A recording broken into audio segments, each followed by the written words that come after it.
Hello， 大家好，我是小鱼。今天呢，我们给一个新疆的一个大哥来维修一个电动车48伏的这个电池组。据大哥说呢，这个测量有电压，但是没有输出，装在车上呢没有任何反应啊。大家也看一下，它这个生锈特别厉害啊，是进水的。像这种如果像换成一般的，可能都不一定给维修了。只要它这个电池啊没有出现漏液或者说严重的腐蚀什么的，都是可以维修的。包括这些裂片，后期我们都可以把它整个拆掉，电池呢给它拿出来，后期重新焊接。只要一生锈时间久了呢，它这边可能就会出现一个断裂啊。你看像这边锈的都非常的厉害，所以说呢，我们要整个把它查出原因，然后呢，再把这个整个拆掉。电池呢，我们再检查一遍，看看有没有这个不正常的或者没有电压的。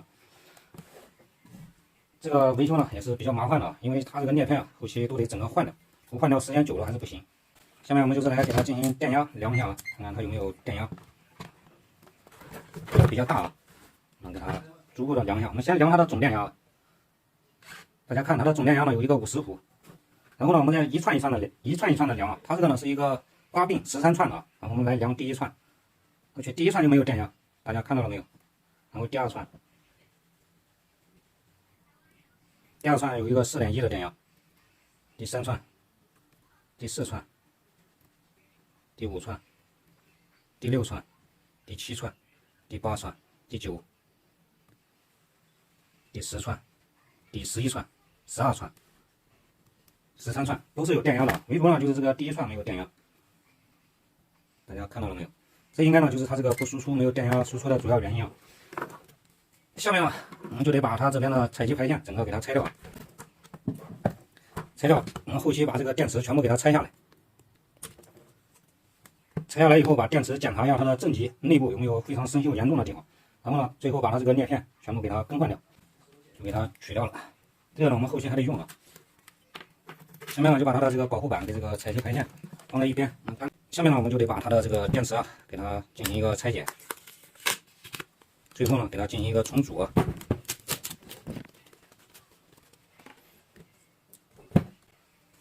所以说呢我们一定要秉着这个严谨负责的态度给它整一整。像一般还有一种情况，它生锈，它这个连接点这一块可能就会出现了一个虚焊或者焊接不牢。你看，像这种，如果你不去拆这个裂片，你根本发现不了这个电池已经漏液了、腐蚀了。这是这个锈啊，锈是这种已经发白了。所以说呢，我们一定要认真负责去维修，去对待每一个客户。是谁把岁月写在眉宇之间？牵挂的人啊，好久不见，留不住茫茫当中几个少年。往事如烟啊，时过多年，旧情人如今陪在谁的身边？你和悲欢，几分遗憾，弹指间写尽那匆匆的流年，遥遥怀念。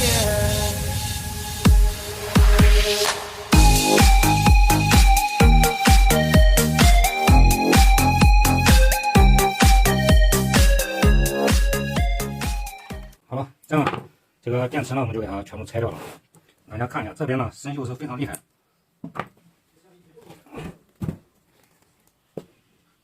这边呢生锈主要的是这一边这一个范围是比较严重的。下面我们就把它这个支架给它取下来。你看，终于给它拿到了。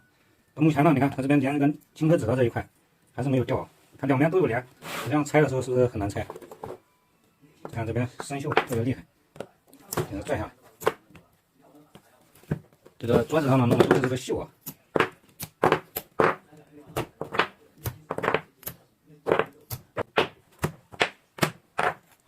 啊，终于拿到了，看这个支架上都是锈啊。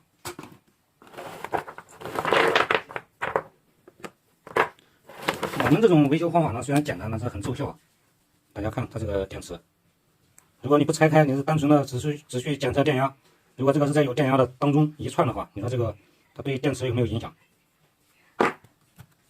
这个电池它只要有时候它这个外观发生变化，你不拆开的话，你去维修你是观察不到的。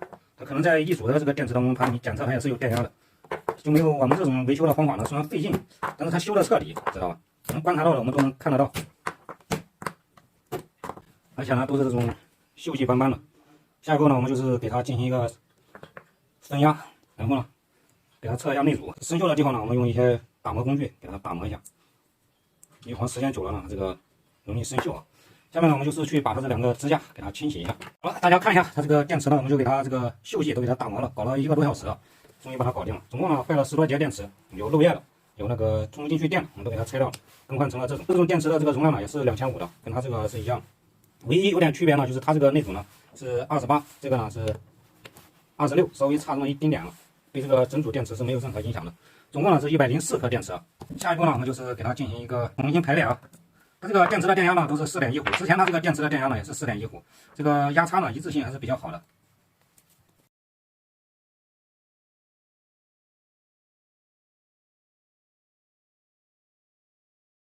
好，这就是它全部的这个排列方式啊。下面呢，我们就是开始给它进行一个焊接。这边的裂片呢，我已经准备好了，总共是12片，因为它是一个8并13串的这么一个连接方式。下面我们就是给它进行焊接就可以。我用山川作酒，敬你旷世温柔，就算至死我亦不休。我乘一叶孤舟，飘荡江水悠悠，只剩我一番深情徒留。看波波，心中花开水中月，看这世间云烟飘过千年，逃不过此情难断亦难绝，往事心情我一生历10年。我用山川作酒，敬你旷世温柔，就算至死我亦不休。我乘一叶孤舟，飘荡江水悠悠，只剩我一番深情徒留，只剩我一番深情徒留。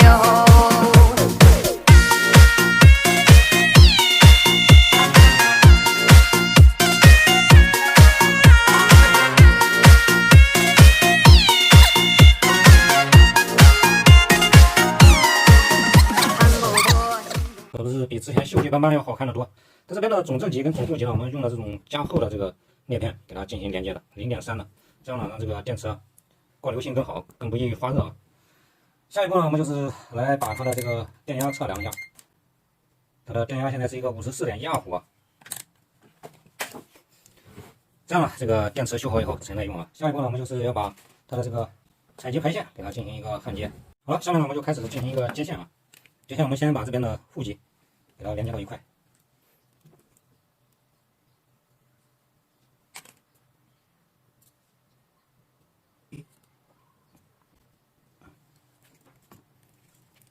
后期接完是这样的，你看接完负极呢，我们第2根线接这里，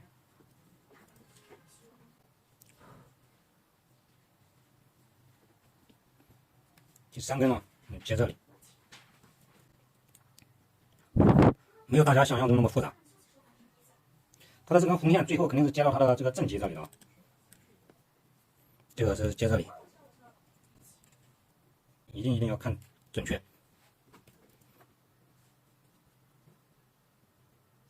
接这里，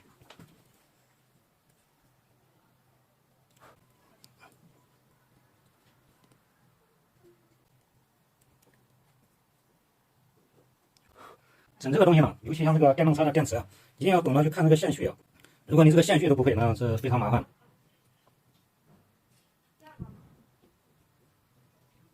这一根接这里。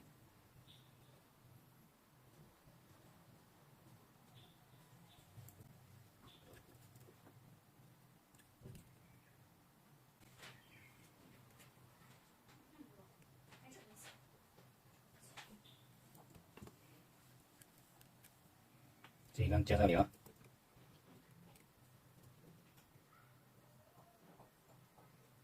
最后一根呢就是接在它的总正极。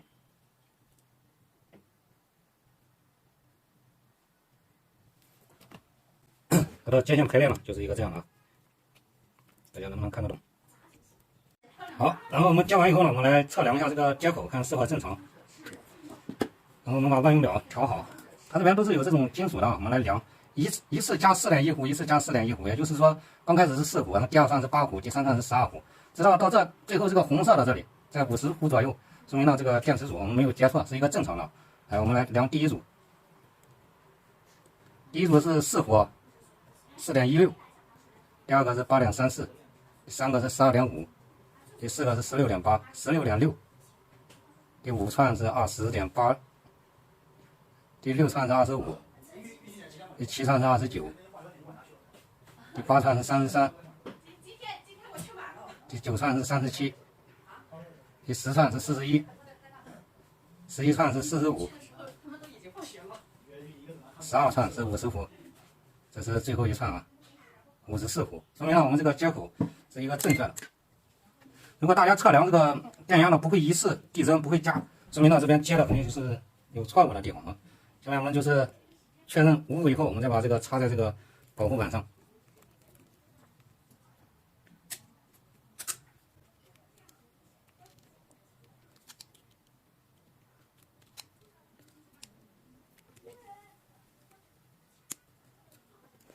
一定要确认无误以后才去插这个插头啊，要不然我们在接错或者是不正确的接法，会把这个保护板给它烧坏。最后我们来通过这个保护板，我们再来量一下它的电压啊。然后这个表笔放在它的总正极，然后我们看这个万用表，是不是一个54.11伏的一个电压？然后我们再量一下板后，是不是一致？这样呢，这个机器这个电池组呢，我们就给它修复完成，最后把这个给它固定一下。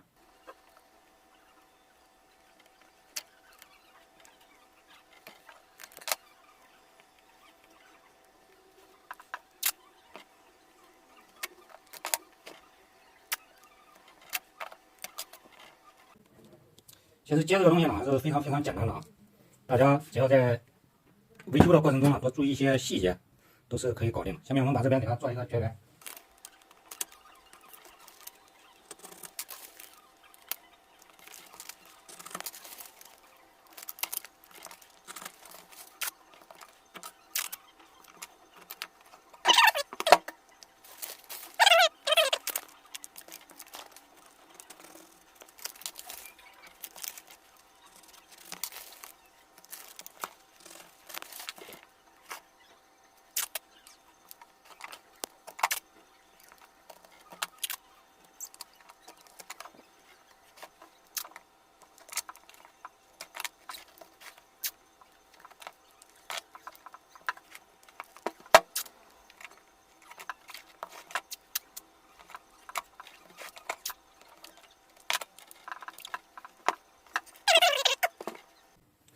非常牢固啊。下面呢，我们就是把它装箱了，给它装进它的壳体里。这样我们就给它撕掉，撕掉后期贴在这个电池的这边。它主要的呢就是起到一个防震的效果，有点锈什么的无所谓啊。因为我们这边也做了这个绝缘，贴的有这个轻壳纸。下面呢我们就是来接线啊。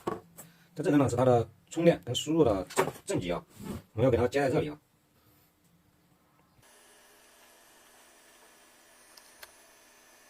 这边呢，我们一定要焊牢，因为焊好以后呢，然后还有一根线啊，我们先把它装在这个壳体里。这根线呢是连接在这里的啊，这样呢它才能形成一个充电放电啊。总体呢这个东西也没有说非常的复杂，也是比较简单的。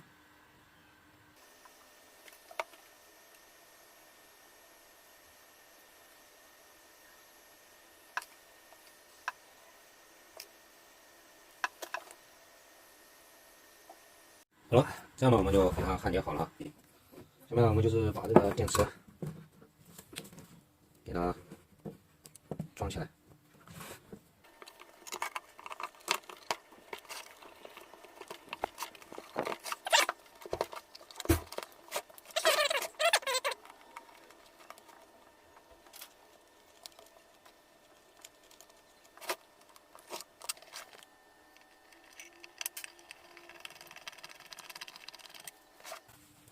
还是非常沉。下面呢，我们就来测试一下它这个放电情况啊。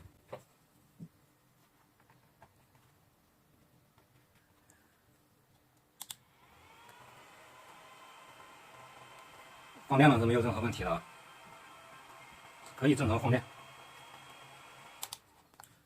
然后呢，我们再给它进行一个充电测试啊。它的充电电流呢是2.5安啊，说明呢是可以正常充电的。行，这样呢，我们又给这个老铁维修好了，又省了不少钱了。